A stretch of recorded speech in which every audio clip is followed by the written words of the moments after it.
આપણા સૌના લોકપ્રિય આપણા આદર્શ નેતા એવા ભાઈ શ્રી ચૈતરભાઈ વસાવાના સમર્થનમાં આયોજિત સામાજિક સભામાં ઉપસ્થિત મહારાષ્ટ્ર, રાજસ્થાન, ગુજરાત, અલગ અલગ બધા જિલ્લાઓમાંથી અને રાજ્યોમાંથી પધારેલા આદિવાસી સમાજના સૌ યુવાનો, વડીલો, આગેવાનોને મારા જય જોહાર, જય આદિવાસી. મંચ ઉપર ઉપસ્થિત ગુજરાતભરના આદિવાસી સમાજ માટે હંમેશા જેઓ લડે છે એવા ભાઈ શ્રી અનંતભાઈ પટેલ, હંમેશા જેમણે ચૈતરભાઈની સાથે ખભે ખભો મિલાવી અને ગુજરાતભરના મુદ્દા ઉઠાવ્યા છે એવા શ્રી ઈશુદાનભાઈ ગઢવી, ચૈતરભાઈની સાથે મળી અને આદિવાસી વિસ્તાર માટે, અમારી પાર્ટી માટે, ગુજરાત માટે હંમેશા જેમણે કામ કર્યું છે એવા ભાઈ શ્રી મનોજભાઈ સોરઠિયા, મહારાષ્ટ્ર અને રાજસ્થાનથી પધારેલા આદિવાસી સંગઠનોના સૌ આગેવાનશ્રીઓ, નિવૃત્ત આઈએએસ સાહેબશ્રી, બધાનો પહેલા તો હું ખૂબ ખૂબ આભાર વ્યક્ત કરું છું કે આ મુશ્કેલ ઘડીમાં બધા એક થઈને ભેગા મળીને ચૈતરભાઈની સાથે ઉભા છે. દોસ્તો, ચૈતરભાઈ વસાવાને સરકારે સ્થાપેલી સરકારના પૈસાથી ચાલતી સરકારની અદાલતે 7 વર્ષની સજા આપી અને સરકારે સ્થાપેલી સરકારના નિયમથી ચાલતી અદાલતે જે સજાનો ચુકાદો સંભળાયો, એ સજા, એ ચુકાદો આ જનતાની અદાલતમાં લઈને અમે બધા આવ્યા છે કે તમને એ માન્ય છે કે નહીં? લોકતંત્રમાં સરકાર કે કાયદો કે વ્યવસ્થા આ બધી જ વસ્તુ કરતા સર્વોપરી છે જનતાનો ઈરાદો, જનતાના આશીર્વાદ, જનતાની આશા શું છે.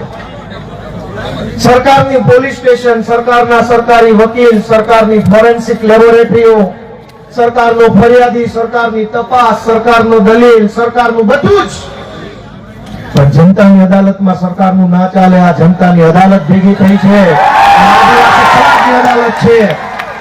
ચૈતરભાઈને સરકારની અદાલતે અને સરકારે ભેગા મળીને જે કાંઈ ન્યાય અન્યાય કર્યો એનો સાચો ન્યાય આદિવાસી સમાજની અદાલતમાં થવાનો છે અને નિર્ણય આજે અહીંથી આપણે કરી જવાનું. દોસ્તો, સરકાર એમ કહે છે કે ચૈતર વસાવાને 7 વર્ષની સજા, આ જનતાની અદાલતના કરોડો ન્યાયાધીશો તમે અહીંયા ઉભા છો, તમે કહો તમે શું સજા કરશો ભાજપને?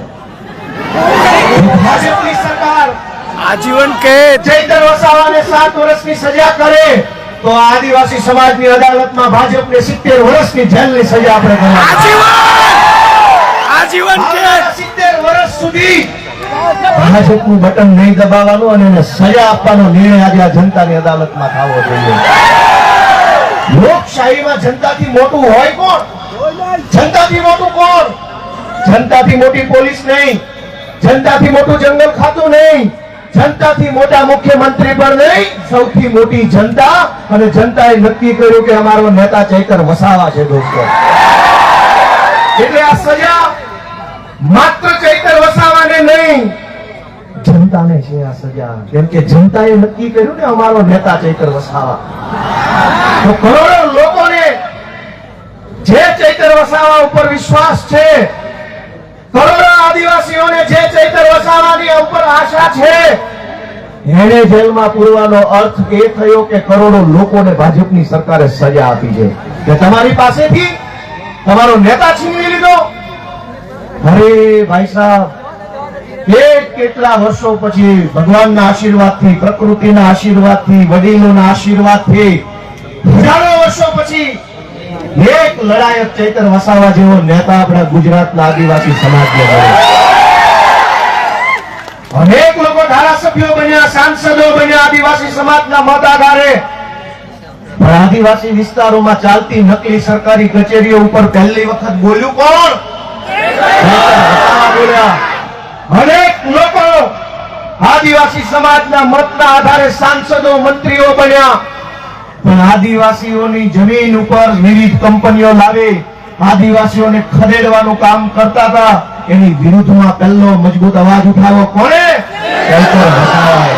આ કેવડિયામાં, તાપીમાં, છોટાઉદેપુરમાં ડાંગ જિલ્લામાં ચારો તરફ કંપની કંપની, થર્મલ પ્રોજેક્ટ, ફલાણો પ્રોજેક્ટ, ઢેકણો પ્રોજેક્ટ, આ તમામ પ્રોજેક્ટના નામે આદિવાસીઓને ઘર વગરના, જમીન વગરના, શિક્ષણ વગરના, આરોગ્યની વ્યવસ્થા વગરના કરવાના ષડયંત્રને રોકવાનું કામ કર્યું કોણે?